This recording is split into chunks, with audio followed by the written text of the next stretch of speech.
ہو، اور بعض لوگ تو کسی اور نکلوانا بھی شروع کر دیتے ہیں. یاد رکھیں استخارہ غیب کی خبریں معلوم کرنے کا طریقہ نہیں ہے. السلام علیکم ورحمۃ اللہ وبرکاتہ. نحمده ونصلی علی رسولہ الکریم، اما بعد فاعوذ باللہ من الشیطان الرجیم. بسم اللہ الرحمن الرحیم. رب اشرح لی صدری ویسر لی امری واحلل عقدۃ من لسانی یفقہوا قولی. اللہ تعالیٰ کا لاکھ لاکھ شکر ہے جس نے ہمیں مسلمان بنایا، زندگی گزارنے کا خوبصورت طریقہ سکھایا. حقیقت یہ ہے کہ اگر ہم اللہ تعالیٰ کے بتائے ہوئے طریقوں پر چلیں تو نہ صرف یہ کہ ہماری یہ زندگی خوشگوار ہو سکتی ہے، بلکہ ہمیشہ ہمیشہ کی زندگی بھی بہت خوبصورت اور بہت خوشیوں والی ہو سکتی ہے. اور دوسری طرف جب ہم اللہ تعالیٰ کی بتائی ہوئی راہ سے منہ موڑتے ہیں، اس سے انحراف برتتے ہیں، تو اللہ کے راستے کو چھوڑنا اور اسے چھوڑ کر دوسرے راستوں پر نکلنا اور شیطان کی پیروی کرنا نہ صرف یہ کہ انسان کی آخرت کے لیے نقصان دہ ہے، بلکہ خود اس کی دنیا کے لیے بھی نقصان دہ ہے. اس لیے بے حد ضروری ہے کہ ہمیں دین کی ان اہم باتوں کا پتہ ہو جو ہماری اس زندگی کو بھی پرسکون بنانے والی ہیں. انسان صرف ہڈیوں اور گوشت پوست کا مجموعہ نہیں، انسان اس جسم کے ساتھ روح بھی رکھتا ہے. جس طرح جسم صحت مند ہو تو انسان دنیا کے کام بھاگ دوڑ کے کر سکتا ہے، اسی طرح اگر انسان کی روح صحت مند ہو تو انسان اللہ تعالیٰ کی عبادت بہترین طریقے پہ کر سکتا ہے. جس طرح جسم کی بیماریاں ہوتی ہیں اسی طرح روح کی بیماریاں بھی ہوتی ہیں. جس طرح جسمانی بیماریوں کا علاج کیا جاتا ہے اسی طرح روحانی بیماریوں کا علاج بھی ضروری ہوتا ہے. جسمانی بیماریاں تو ہمیں نظر آتی ہیں، محسوس ہوتی ہیں، اس لیے ہم ان کے بارے میں بہت فکر مند ہوتے ہیں. روحانی بیماریاں عام طور پر ہمیں نظر نہیں آتی، اس لیے ہم ان کے علاج کی بھی فکر نہیں کرتے. روحانی بیماریاں کون سی ہیں؟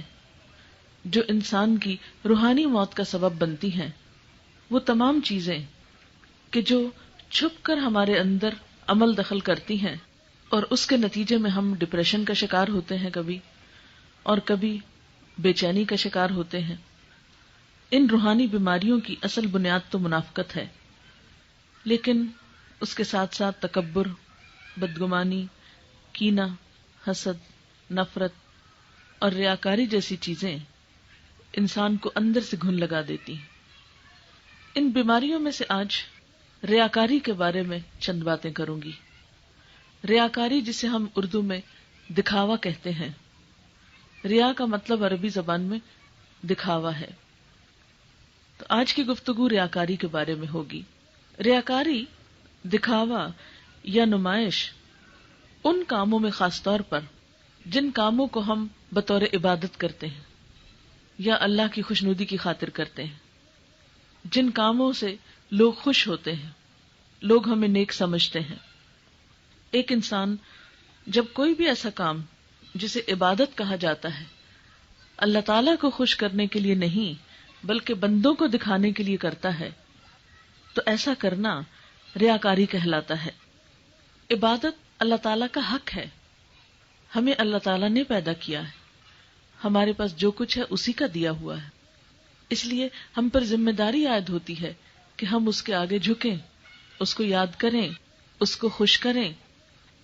تو ایک شخص اگر ظاہری طور پر لبادہ اوڑے ہوئے ہے عبادت کا، یا لوگوں کو یہ بتا رہا ہے کہ میں عبادت گزار ہوں، مثلا نماز پڑھ رہا ہے یا روزہ رکھے ہوئے یا حج کرنے جاتا ہے یا صدقہ خیرات کرتا ہے یا کسی غریب کی مدد کرتا ہے، کسی دکھی کے کام آتا ہے، بظاہر وہ یہ شو کرتا ہے کہ وہ یہ سارے نیک کام اللہ کی خاطر کر رہا ہے، لیکن اس کی نیت یا اس کے دل میں یہ بات نہیں ہوتی، وہ صرف اوپر اوپر سے یہ کر رہا ہوتا ہے. دل میں کیا ہوتا ہے کہ لوگ مجھے یہ نیکی کا کام کرتے ہوئے دیکھیں اور کہیں کہ یہ کتنا عبادت گزار ہے، کتنا نیک ہے، شہرت ہو میری لوگوں میں، نیک نامی ہو. لوگ مجھے اچھے لفظوں میں یاد کریں. ایسا کرنا اللہ تعالیٰ کو پسند نہیں. آپ دیکھیے کہ ہم تھوڑی دیر اپنے آپ سے پوچھیں کہ جب ہم کوئی بھی چیز خریدنے جاتے ہیں، مثلا دودھ خریدنے آپ جاتے ہیں، دودھ بیچنے والے کے ایک برتن میں خالص دودھ رکھا ہو اور دوسرے برتن میں پانی ملا ہوا، آپ کون سا دودھ خریدنا چاہیں گے؟ خالص دودھ، بغیر ملاوٹ کے دودھ. نہ صرف یہ کہ دودھ میں، بلکہ اور جتنی بھی چیزیں ہیں ان سب میں ہم یہی چاہتے ہیں کہ جو کچھ ہمیں ملے وہ بالکل خالص ہو، اصلی ہو، ہر آمیزش سے پاک ہو. بالکل اسی طرح اللہ تعالی ہم سے یہ چاہتے ہیں کہ جب ہم عبادت کریں تو ہر آمیزش سے پاک ہو، خالص ہو. اگر میری خوشی کے لیے کر رہے ہیں تو بس پھر میری ہی خوشی کے لیے کریں، بندوں کی خوشی کے لیے نہیں. یہ نہیں کہ ہم کہیں کہ ہم نماز اللہ کے لیے پڑھ رہے ہیں اور مقصد اور مطلب ہمارا کیا ہو کہ لوگوں کو پتا چل جائے کہ ہم بہت نمازی ہیں، یا صدقہ خیرات ہم لوگوں کو دکھانے کے لیے کر رہے ہیں اور اوپر سے ہم یہ بتا رہے ہوں لوگوں کو کہ ہم تو یہ اللہ کی خوشی کے لیے کر رہے ہیں اور ہم غریبوں کی مدد کر رہے ہیں. تو ایسا درست نہیں. قرآن پاک میں اللہ تعالیٰ فرماتے ہیں فَوَيْلٌ لِّلْمُصَلِّينَ الَّذِينَ هُمْ عَن صَلَاتِهِمْ سَاهُونَ الذین هم یراؤون ویمنعون الماعون. تباہی ہے ان نماز پڑھنے والوں کے لیے جو اپنی نماز سے غفلت برتتے ہیں، جو ریاکاری کرتے ہیں اور معمولی ضرورت کی چیزیں لوگوں کو دینے سے گریز کرتے ہیں. اب نماز کتنا اچھا کام ہے، لیکن یہاں نمازیوں کے لیے ہلاکت بتائی گئی کہ نماز پڑھنے والوں کی بھی بربادی ہے، تباہی ہے. کب؟ جب وہ نماز پڑھے تو اس سے غفلت برتے اور پھر دکھاوے کی نماز پڑھے اور ضرورت پر لوگوں کو چھوٹی سی چیز بھی نہ دے، یعنی دل کے اتنے تنگ ہو، اندر سے ایسے خراب ہو کہ کسی انسان کی قطعاً مدد نہ کرنا چاہتے ہو، لیکن شہرت کے لیے بڑی لمبی لمبی نمازیں بھی پڑھتے ہوں. اب دیکھیے کہ ایسے کردار ہمیں اپنے معاشرے میں نظر آتے ہیں نا، کہ ایک طرف تو بہت عبادت گزار ہوں گے اور دوسری طرف اپنے ہی خاندان میں اپنے ہی بہن بھائیوں کو، بعض اوقات اپنے ہی بیوی بچوں کو ضرورت کی چیز بھی نہیں دیتے. ایک اور جگہ پر قرآن پاک میں اللہ تعالیٰ فرماتے ہیں ان المنافقین یخادعون اللہ وہو خادعهم واذا قاموا الى الصلاة قاموا کسالى یراؤون الناس ولا یذکرون اللہ الا قلیلا. یہ منافق اللہ کے ساتھ دھوکہ بازی کر رہے ہیں، حالانکہ در حقیقت اللہ ہی نے انہیں دھوکے میں ڈال رکھا ہے. جب یہ نماز کے لیے اٹھتے ہیں تو کسمساتے ہوئے اٹھتے ہیں، محض لوگوں کو دکھانے کی خاطر اٹھتے ہیں اور اللہ کو کم ہی یاد کرتے ہیں. یعنی ایسا شخص جو اذان تو سن لے لیکن پھر نماز کے لیے نہ اٹھے، یا اٹھے تو کسی کی خاطر کہ فلاں دیکھ رہا ہے تو کیا کہے گا، اب یہ نماز نہیں پڑھتا. مثلاً کسی ایسی مجلس میں جہاں سب نمازی ہوں تو انسان شرم کر کے نماز پڑھ لے، یا پھر یہ کہ نماز تو پڑھتا ہو لیکن شوق سے نہ پڑھے، کسمساتے ہوئے سستی کے مارے انتظار میں رہے کہ اچھا ابھی پڑھتا ہوں، ابھی پڑھ لیتا ہوں، کیونکہ وہ نماز کو اپنے لیے بوجھ سمجھتا ہے. جیسے آپ صلی اللہ علیہ وسلم نے فرمایا کہ دھوپ کے پیلا پڑنے کا وقت آتا ہے تو جلدی سے اٹھ کے 2-4 ٹھونگے مار لیتا ہے اور اللہ کو کم ہی یاد کرتا ہے. اور ٹھونگوں کی مثال آپ نے ایسے دی جیسے مرغا دانے چننے کے لیے زمین پہ ٹھونگے مارتا ہے. تو ہر شخص اس آیت کی روح سے اپنے آپ کو پہچان سکتا ہے کہ وہ شخص جس کا عمل لوگوں کے سامنے تو بہت اچھا ہو، لوگوں کے سامنے تو وہ عبادت کر لے، لیکن جب اکیلا ہو تو عبادت نہ کرے، ایسا شخص کس کو دھوکہ دے رہا ہے؟ اللہ تعالیٰ کو. کیونکہ اگر وہ اللہ کے لیے سچا ہوتا، حقیقی معنوں میں اس کا عبادت گزار ہوتا، تو پھر لوگ ہوں یا نہ ہوں وہ اپنی عبادت سے دلچسپی رکھے اور اس کو عبادت کا شوق ہو. ایسے لوگ جو دکھاوے کی نمازیں پڑھتے ہیں، قیامت کے دن جب سارے لوگوں کو سجدے کے لیے بلایا جائے گا تو وہ جھک نہ سکیں گے. حدیث میں آتا ہے، حضرت ابو سعید خدری بیان کرتے ہیں کہ میں نے رسول اللہ صلی اللہ علیہ وسلم کو فرماتے ہوئے سنا کہ قیامت کے دن ہمارا پروردگار اپنی پنڈلی کھول دے گا تو ہر ایماندار مرد اور ایماندار عورت اسے سجدہ کریں گے لیکن جو شخص دنیا میں دکھاوے اور شہرت کے لیے سجدہ کیا کرتا تھا وہ باقی رہ جائے گا. وہ سجدہ کرنے لگے گا تو اس کی پشت ایک تختے کی طرح ہو جائے گی، لہٰذا وہ سجدہ نہ کر سکے گا. اور اسی کے بارے میں قرآن پاک میں بھی آتا ہے یوم یکشف عن ساق ویدعون الی السجود فلا یستطیعون. جس روز پنڈلی کھولی جائے گی اور لوگوں کو سجدے کے لیے بلایا جائے گا تو یہ لوگ سجدہ نہ کر سکیں گے. کیوں؟ اس لیے کہ اس وقت اصل حقیقت سے پردہ اٹھ چکا ہوگا. یہ پنڈلی کھلنے کی بات ہے، یہ دراصل حقیقت کا منکشف ہونا ہے. لوگوں کے دلوں کی باتیں بھی سامنے آ جائیں گی، ان کی نیتیں بھی سامنے آ جائیں گی، اور وہ لوگ جو دکھاوے کے سجدے کرتے تھے، دنیا میں دکھاوے کی نمازیں پڑھتے تھے، وہ وہاں اللہ کے حضور جھک ہی نہ سکیں گے، کیونکہ وہاں تو دھوکہ نہیں دے سکتے نا. اب حقیقت یہ ہے کہ دکھاوا شرک ہے، ریاکاری شرک ہے. شرک کیا ہوتا ہے؟ اللہ تعالی کے ساتھ کسی اور کو شامل کر لینا. عبادت جو ہے وہ ہمیں صرف اور صرف اللہ کی خاطر کرنی چاہیے. جیسے قرآن پاک میں آتا ہے کہ من کان یرجو لقاء ربہ فلیعمل عملا صالحا ولا یشرک بعبادت ربہ احدا. کہ جو شخص اللہ سے ملاقات کی امید رکھتا ہے، جو شخص امید رکھتا ہے کہ ایک دن اپنے رب سے جا کے ملے گا، فلیعمل عملا صالحا، تو اسے چاہیے کہ اچھے کام کیا کرے. جیسے آپ کو یہاں آنا تھا تو آپ سب تیار ہوئے، تو اسی طرح اللہ پاک کے حضور جانے کے لیے بھی ہمیں تیاری کرنا ہے. ظاہر ہے وہاں اللہ تعالیٰ کو تو نہ ہماری اچھی شکل چاہیے، نہ ہمارے لباس سے کوئی غرض ہے، نہ ہمارے میک اپ سے کوئی غرض ہے. وہاں تو عمل کی بات ہوگی، کیونکہ حدیث میں آتا ہے نا کہ اللہ تعالیٰ تمہاری شکل و صورت اور تمہارے مال نہیں دیکھتا، وہ تمہارے دل اور تمہارے اعمال دیکھتا ہے. وہاں تو یہ دیکھا جائے گا کہ تم لے کے کیا آئے ہو. تو اللہ پاک کے حضور جس کو بھی جانے کی امید ہو، فَلْيَعْمَلْ عَمَلًا صَالِحًا، اسے چاہیے کہ اچھے کام کیا کرے. اور اچھے کام کیسے؟ وَلَا يُشْرِكْ بِعِبَادَةِ رَبِّهِ أَحَدًا، اپنے رب کی عبادت میں کسی کو شریک نہ کرے. یعنی جب اللہ کے حضور حاضر ہو تو پھر یہ نہ سوچے کہ کون دیکھ رہا اور کون نہیں دیکھ رہا. جب لوگ دیکھ رہے ہیں تو اچھی سی عبادت ہو، اور جب کوئی نہ دیکھے تو مارا ماری کی ہو. ایسا نہ ہو. آپ صلی اللہ علیہ وسلم نے اسی کے بارے میں اپنے خدشے کا اظہار کیا تھا. ان اخوف ما اخاف علیکم الشرک الاصغر. قیل وما الشرک الاصغر یا رسول اللہ؟ قال الریا.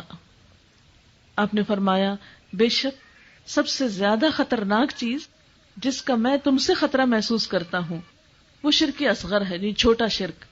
لوگوں نے پوچھا کہ اے اللہ کے رسول صلی اللہ علیہ وسلم، وہ شرک اصغر کیا ہے؟ آپ نے فرمایا وہ دکھاوا ہے، ریاکاری ہے. حضرت ابو سعید بیان کرتے ہیں کہ ایک دفعہ آپ صلی اللہ علیہ وسلم نکل کر ہمارے پاس تشریف لائے، اور ہم اس وقت مسیح الدجال کا ذکر کر رہے تھے، یعنی باتیں کر رہے تھے آپس میں.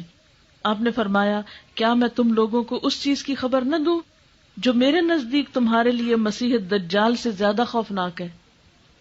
دجال سے ہم سب ڈرتے ہیں نا، ایمان کا دشمن ہوگا. تو آپ نے فرمایا کہ کیا وہ چیز بتاؤں جو دجال سے بھی زیادہ خطرناک ہے تمہارے لیے؟ ہم نے عرض کیا کیوں نہیں؟ آپ صلی اللہ علیہ وسلم نے فرمایا کہ وہ شرک خفی ہے، خفیہ شرک.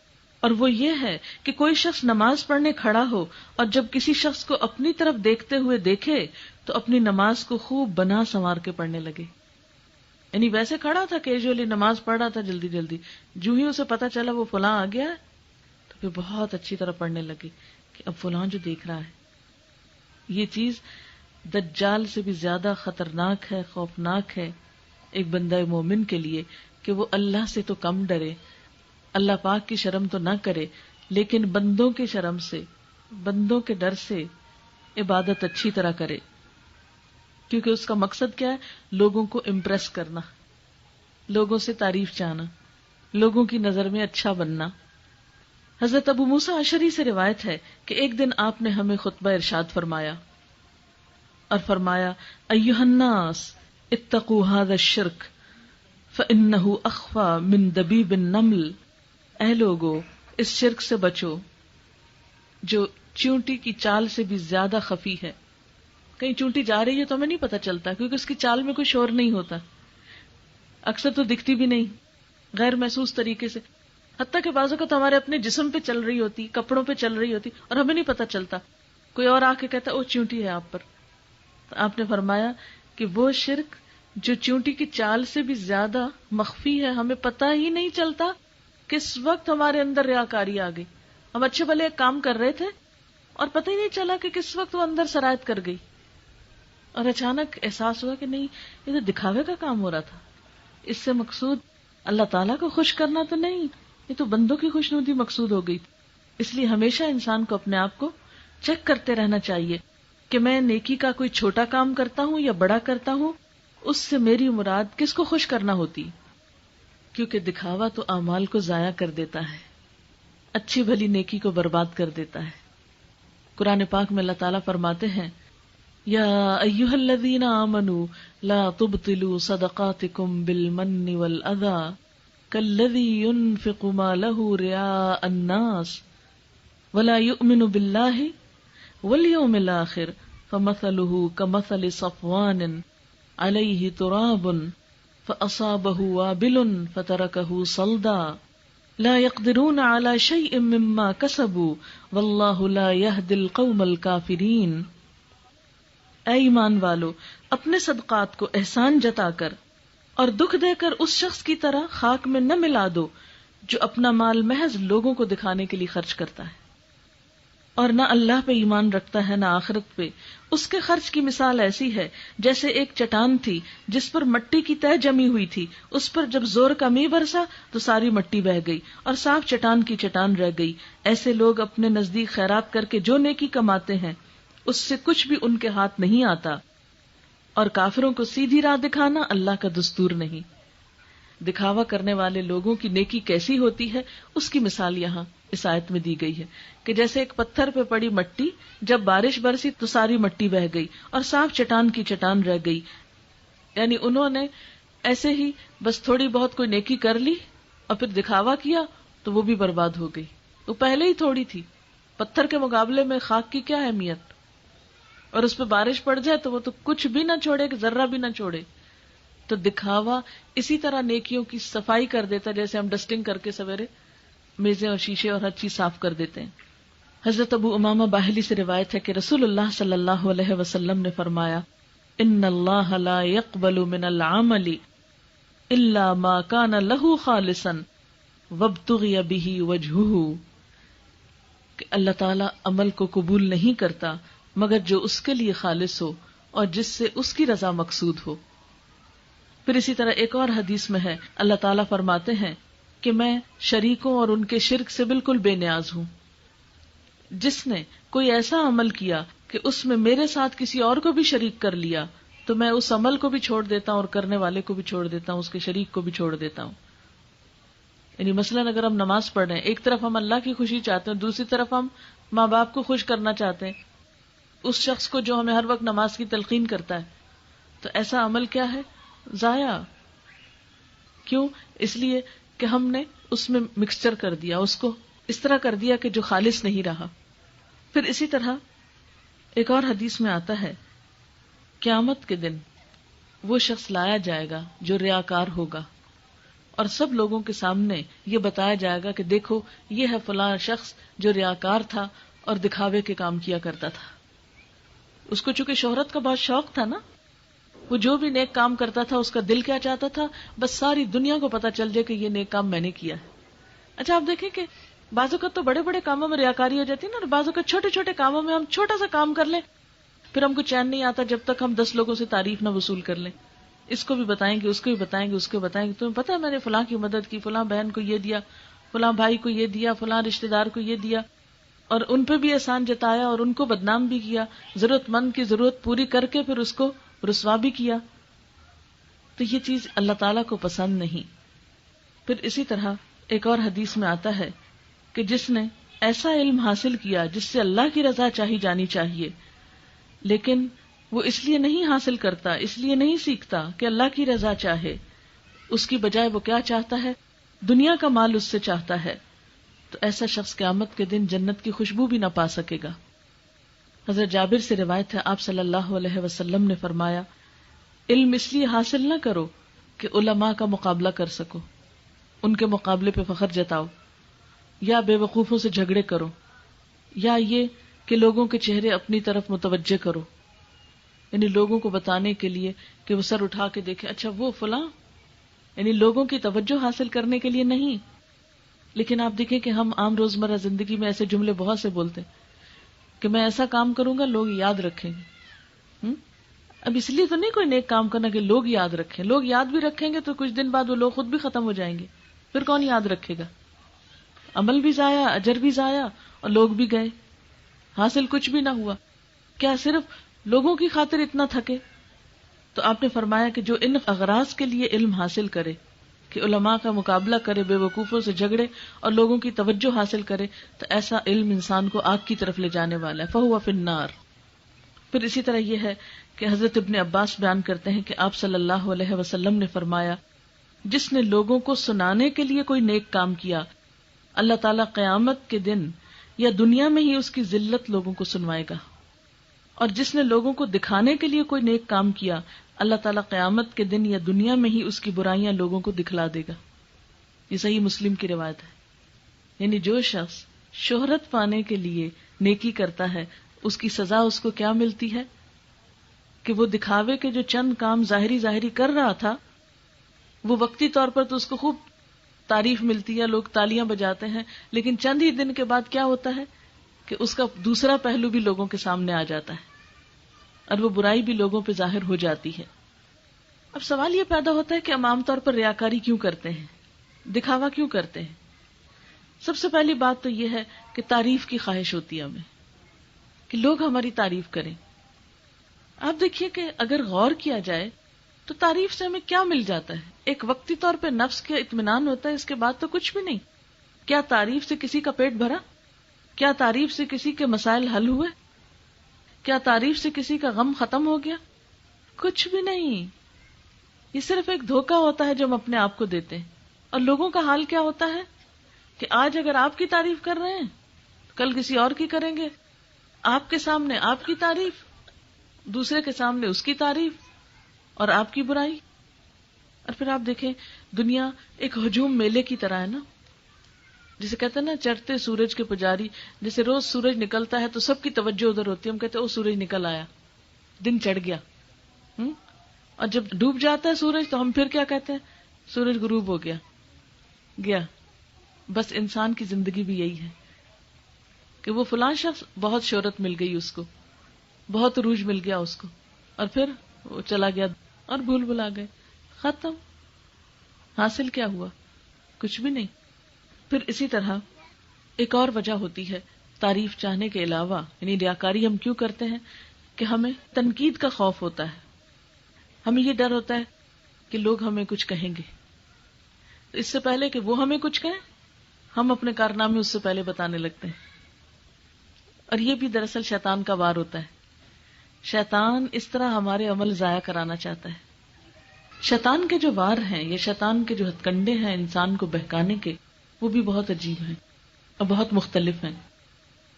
شیطان کا ایک وار یا ایک ہتھ کنڈا یہ ہوتا ہے کہ وہ انسان کو بہت سے نیک کام سجاتا ہے، کہتا ہے یہ بھی کر لو، یہ بھی بہت اچھا، یہ بھی اچھا، یہ بھی اچھا. انسان جب بہت سارے کر بیٹھتا ہے پھر ایک کام ایسا کراتا ہے کہ وہ سب صفائی کراتا ہے اور یہ خوب تھکاتا ہے انسان کو. اب ایک شخص جس نے سارا دن محنت کر کے کوئی نیک کام کیا، شام کو اس کے دل میں خیال ڈالے گا اب چلو اس کو بتاؤ آج تم کتنا تھکے ہیں، آج تو تم نے اتنا کام کر لیا. اور پھر ہم ایک کو بتاتے ہیں آج تمہیں پتا ہے کہ بس 2-3 سپارے تلاوت میں نے کی تو بہت ہی تھک گئی. اب پہلے تو 2-3 سپارے پڑھوا لیے اور پھر اس کو بتا، اس کو بتا، اس کو بتا. اس نے کہا واہ تم تو اتنی نیک ہو، اور اس کے بعد گیا، ختم، صفائی ہوگی ساتھ ہی. تو کوشش یہ کرنی چاہیے کہ اپنی نیکیوں کا تذکرہ کم سے کم کریں، کم سے کم یہ بتائیں کہ میں یہ نیک کام کرتی ہوں، میں یہ کرتی ہوں، میں یہ کرتی ہوں. الا یہ کہ آپ نے اگر کسی کو کوئی سبق سکھانا ہے، دوسرے کو کوئی مثال دینی ہے، مثلا آپ اپنے تجربے سے کسی کو کوئی بات بتاتے ہیں کہ میں یہ کام اس طرح کرتی ہوں آپ بھی کر لیں، اور اس سے آپ کے مقصد کسی سے تعریف چاہنا نہیں ہوتا بلکہ دوسرے کو ایک راہ بتانی ہوتی. اور عمل آپ کا اللہ کے لیے خالص ہوتا ہے تو اس کا تو جواز ملتا ہے، لیکن بلا وجہ اپنی نیکیوں کی کہانیاں سناتے رہنا، اپنے منہ میاں بٹھو بننا اور اپنے آپ کو دوسروں پہ نیک ثابت کرنا، دنیاوی اعتبار سے بھی انسان کی اس میں عزت نہیں، کیونکہ ایسے لوگ کسی کو پسند نہیں آتے جو اپنی تعریفیں ہر وقت خود کرتے رہتے ہیں۔ پھر اسی طرح ایک اور وجہ ہوتی ہے ریاکاری کی، اور وہ ہے ملکیت کا حرص۔ اس کے بارے میں ایک حدیث آتی ہے، حضرت ابو موسیٰ سے روایت ہے کہ ایک آدمی حضور صلی اللہ علیہ وسلم کے پاس آیا، کہنے لگا اے اللہ کے رسول صلی اللہ علیہ وسلم، ایک شخص غنیمت کا مال حاصل کرنے کے لیے جنگ کرتا ہے اور دوسرا شخص شہرت کے لیے یا تعریف چاہنے کے لیے جنگ کرتا ہے، اور ایک شخص کی جنگ جو ہے یا ایک شخص کا جہاد جو ہے اللہ کے راستے میں ہو یا اس کا مقام دنیا میں بڑھ جائے، لیوریا مکانہ، فمن فی سبیل اللہ، تو اللہ کے راستے میں کس کا نام ہوگا، یعنی کس کا کام پھر اللہ کی خاطر ہوگا؟ ایک شخص غنیمت کے لیے، ایک شخص اپنا مقام چاہنے کے لیے، تو کس کا جو ہے مرتبہ اللہ کے ہاں بڑا ہوگا؟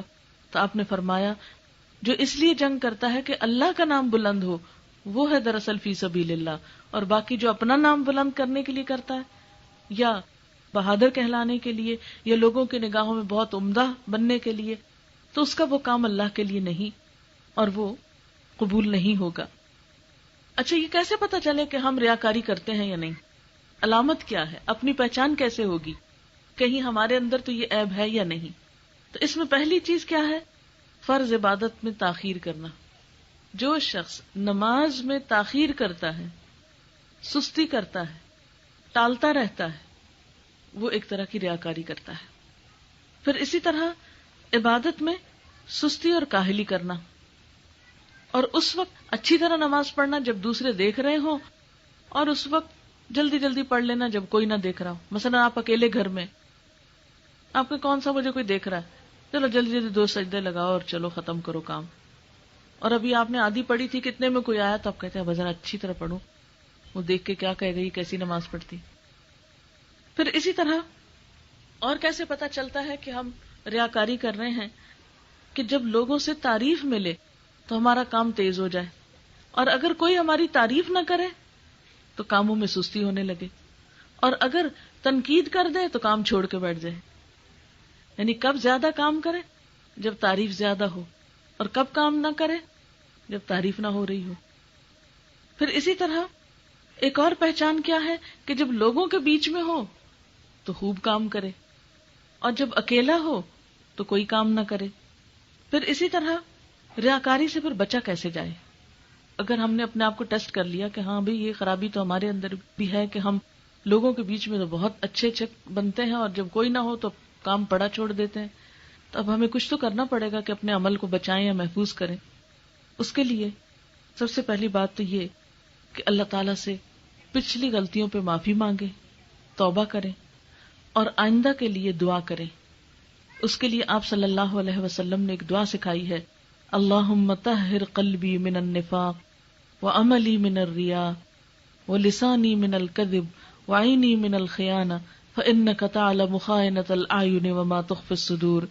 اے اللہ میرے دل کو نفاق سے، عمل کو ریاکاری سے، زبان کو جھوٹ سے، اور آنکھ کو خیانت سے پاک کر۔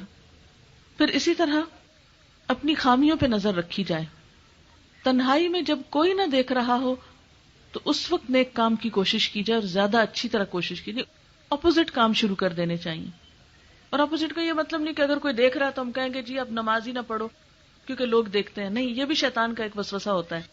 نماز تو نماز ہے، اب لوگ دیکھیں تب بھی فرض تو ادا کرنا ہے، لیکن کوشش کریں کہ وہ نماز جو تنہائی میں پڑھتے ہیں وہ زیادہ اچھی ہو بنسبت اس کے کہ جو لوگوں کے بیچ میں پڑھتے ہیں۔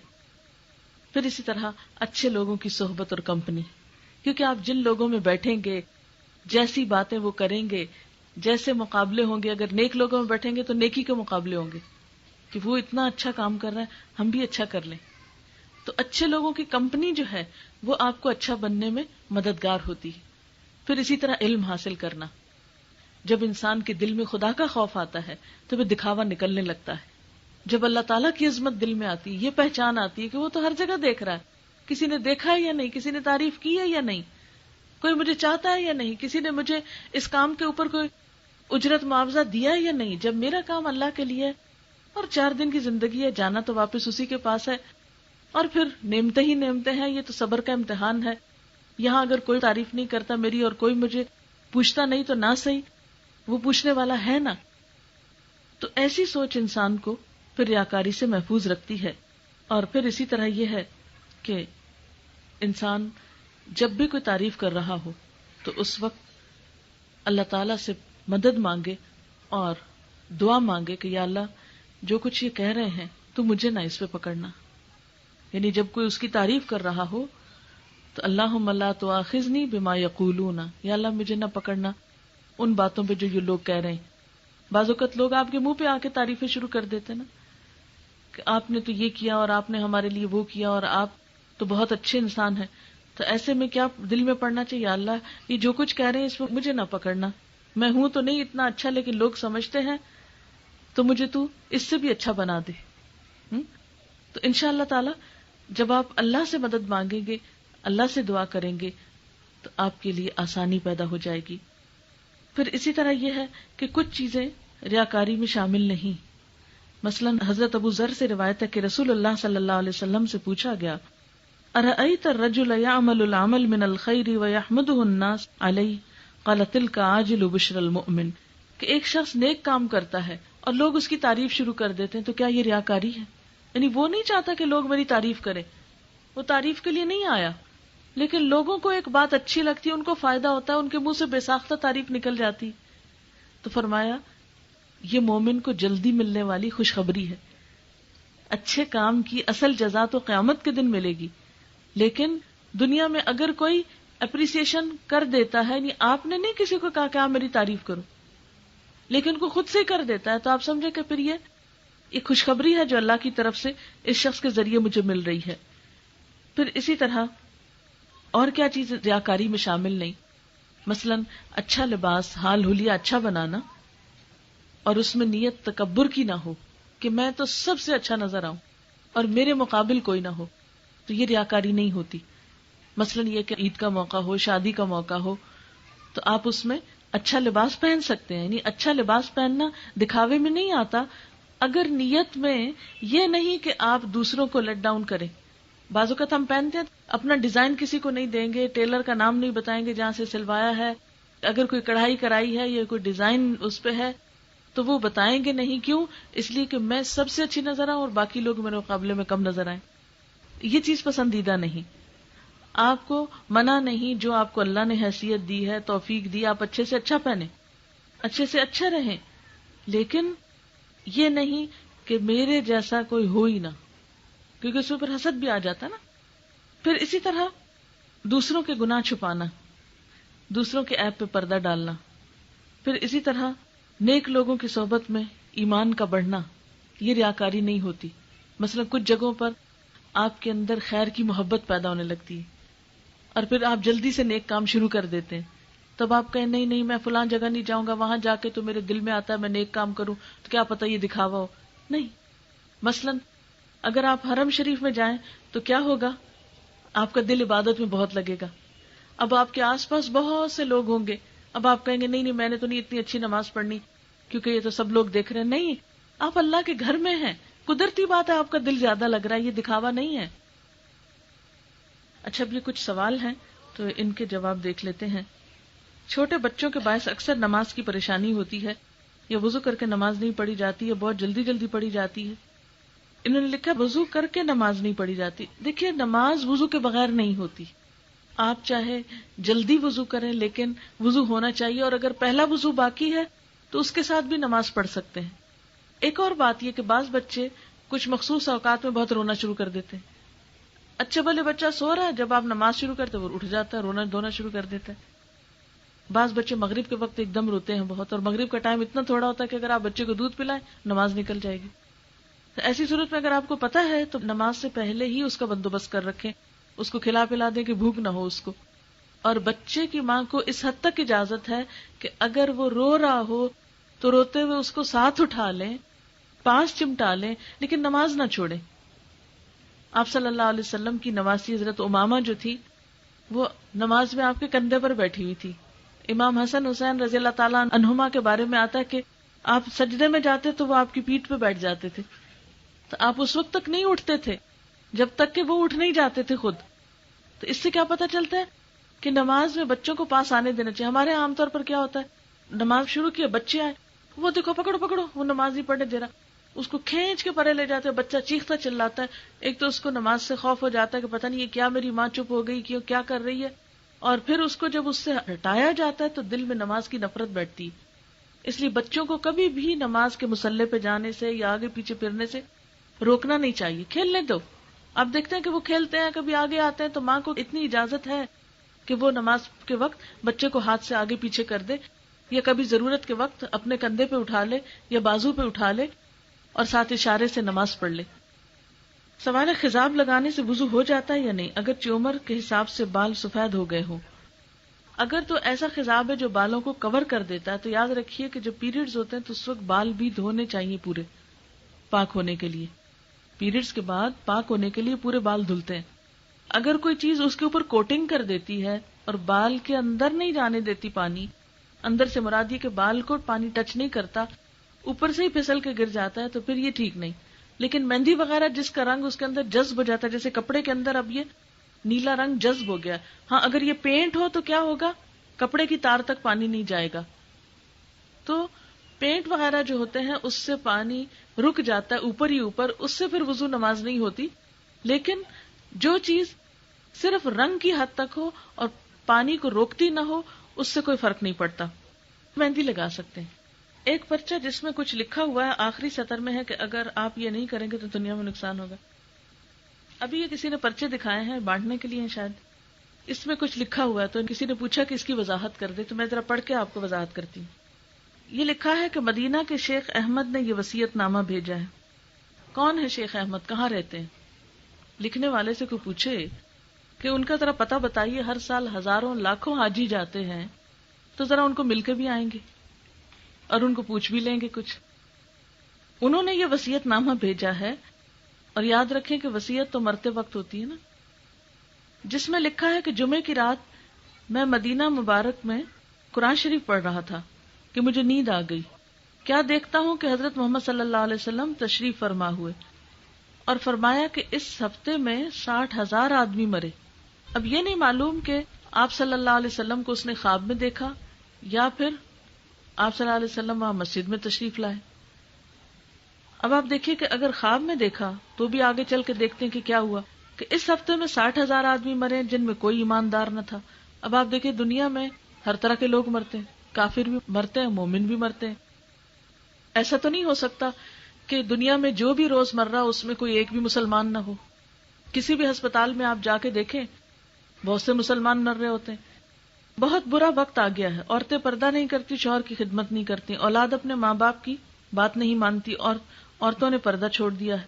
مالدار غریبوں کا خیال نہیں کرتے, حج کو نہیں جاتے, خیرات نہیں کرتے. شیخ احمد تم دنیا کو سمجھاؤ کہ نیکی کریں. قیامت کے نزدیک ایک ستارہ آسمان پہ نکلے گا اور توبہ کا دروازہ بند ہو جائے گا. اب بات یہ ہے کہ یہ حکم شیخ احمد نے کیا کہنے, یہ تو پہلے ہی قرآن میں موجود ہے. اگر کسی کے اوپر قرآن کی بات اثر نہیں کرتی تو شیخ احمد کی کہاں سے کرے گی؟ پھر یہ ہے کہ ستارہ نکلے گا, یہ کہاں لکھا ہوا ہے؟ قرآن میں تو نہیں لکھا ہوا کسی ستارے کا ذکر.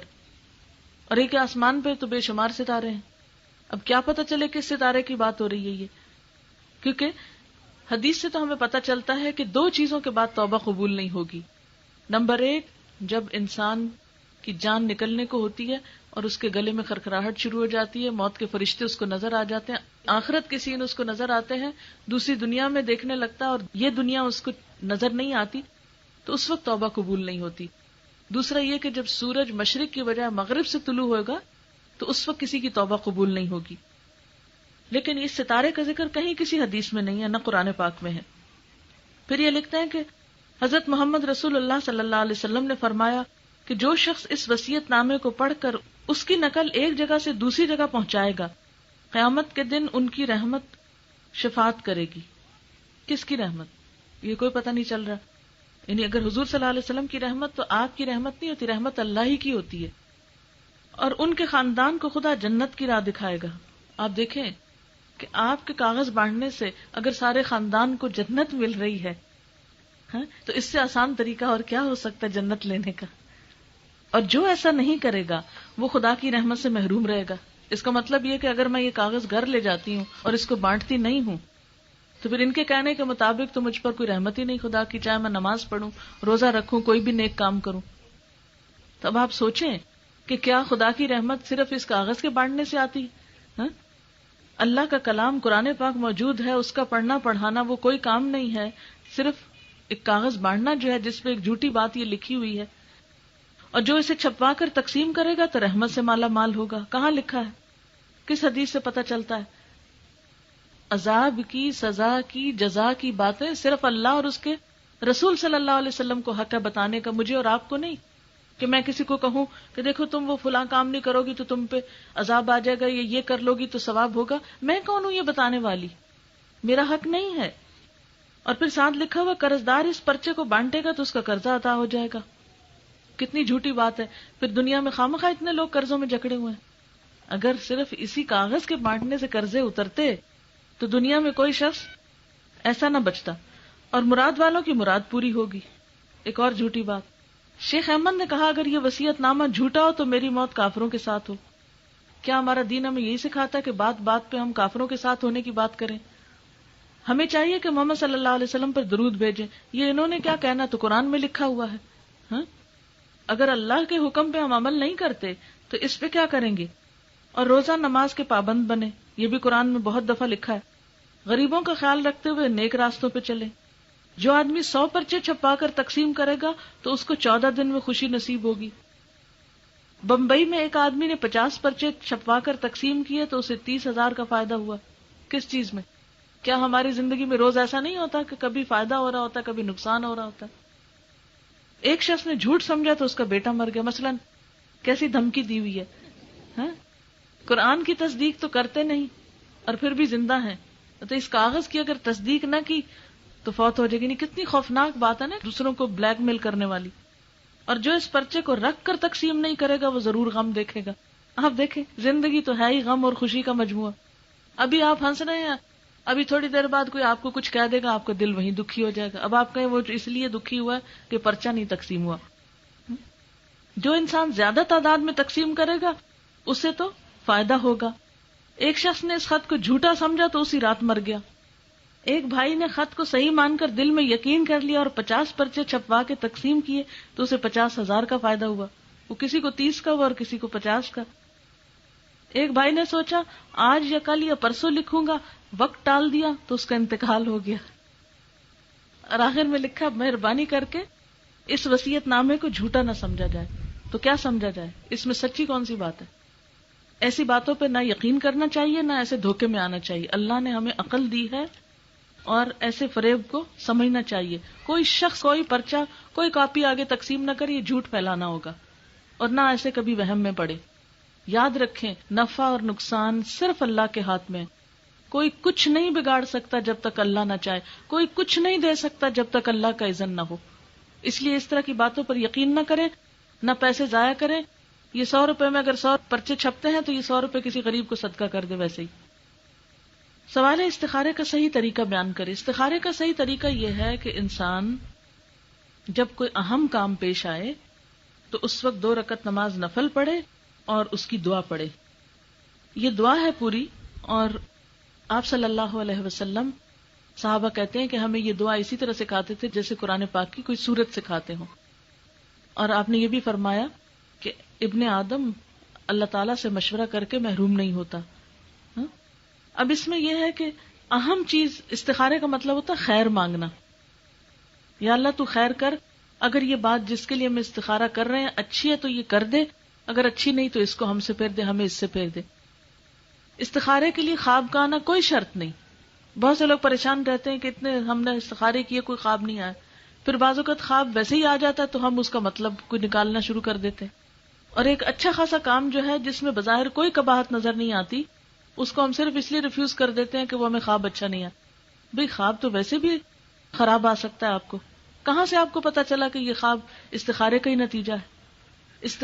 دراصل نفل پڑھ کے اللہ کی مدد مانگنا ہے کہ یا اللہ یہ اہم کام جو ہے یہ ہمارے لیے آسان کر دے، ہمارے حق میں کر دے، اگر اس میں کوئی کمی کوتاہی ہے تو اس کو دور کر دے اور ہمارے لیے خیر و برکت کا باعث بنا، اور اگر ہمارے حق میں اچھا نہیں تو اس کو ہم سے دور کر دے۔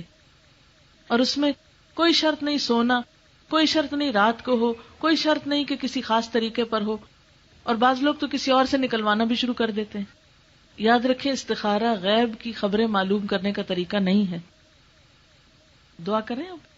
سبحان اللہ والحمد للہ ولا الہ الا اللہ واللہ اکبر ولا حول ولا قوة الا باللہ العلی العظیم۔ اللہم صل علی محمد وعلی آل محمد کما صلیت علی ابراہیم وعلی آل ابراہیم انک حمید مجید۔ اللہم بارک علی محمد وعلی آل محمد کما بارکت علی ابراہیم وعلی آل ابراہیم انک حمید مجید۔ ربنا آتنا فی الدنیا حسنۃ وفی الآخرۃ حسنۃ وقنا عذاب النار۔ ربنا لا تزغ قلوبنا بعد اذ ہدیتنا وہب لنا من لدنک رحمۃ انک انت الوہاب۔ ربنا ہب لنا من ازواجنا وذریاتنا قرۃ اعین واجعلنا للمتقین اماما۔ یا حی یا قیوم برحمتک نستغیث لا الہ الا انت سبحانک انی کنت من الظالمین۔ یا اللہ پاک، جو کچھ ہم نے پڑھا ہے اپنی رحمت سے قبول فرما، جو بات آپ کی مرضی کے مطابق ہوئی ہو ہمیں اس پہ عمل کی توفیق دے، اور جو بات آپ کو پسند نہ آئی ہو، بھولے سے زبان سے ایسے نکل گئی ہو، ہم سب کو اس سے دور کر دے۔ یا اللہ ہمیں اپنی رحمتوں سے ڈھانپ لے، ہمارے اندر سے ریاکاری کو دور کر دے، ہمارے کاموں کو اپنے لیے خالص کر لے، ہمیں اپنے محبوب صالح بندوں میں شامل کر لے۔ یا اللہ ہمیں ان کاموں کی توفیق دے جن سے تو راضی ہو جائے، اور ان کاموں سے دور کر دے جو تیری ناراضگی کا سبب بنتے ہوں۔ یا اللہ ہم بہت کمزور ہیں، تو ہمیں اپنی اطاعت کی توفیق عطا فرما۔ یا اللہ تو ہمارے بچوں کو ہدایت عطا فرما، انہیں ہماری آنکھوں کی ٹھنڈک بنا۔ یا اللہ جو بے اولاد ہیں انہیں اولاد عطا فرما۔ یا رب العالمین، ان بچوں کی شادی جن کے لیے یہ محفل قائم ہوئی ہے اس شادی کو بہترین کامیابی عطا فرما، اور ان بچوں کو دنیا اور آخرت کی خوشیاں نصیب فرما، ان کو دنیا میں اور آخرت میں بہترین سکون اور بہترین خوشحالی نصیب فرما، ہر طرح کے شر اور مصیبت سے بچا کر رکھ۔ یا اللہ جتنی بہنیں یہاں حاضر ہوئی ہیں سب کا آنا قبول فرما۔ یا اللہ سب کو جزائے خیر عطا فرما، جنہوں نے اس محفل کا اہتمام کیا انہیں جزائے خیر عطا فرما۔ یا اللہ ہمارے اس عمل کو خالصتاً اپنے لیے قبول کر لے اور ہر آلائش سے پاک کر دے۔ یا رب العالمین تو ہمارے دلوں کی ساری تکلیفیں، پریشانیاں اور دکھ دور فرما، مسلمانوں میں، ہمارے گھرانوں میں آپس میں محبت پیدا کر دے۔ یا اللہ سب بیماریوں کو دور کر دے۔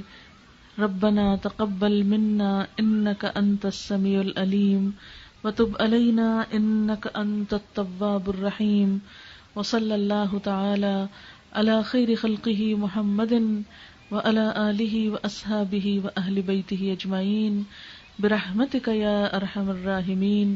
الہی آمین۔ سبحانک اللہم وبحمدک نشہد ان لا الہ الا انت نستغفرک ونتوب الیک۔ والسلام علیکم ورحمۃ اللہ وبرکاتہ۔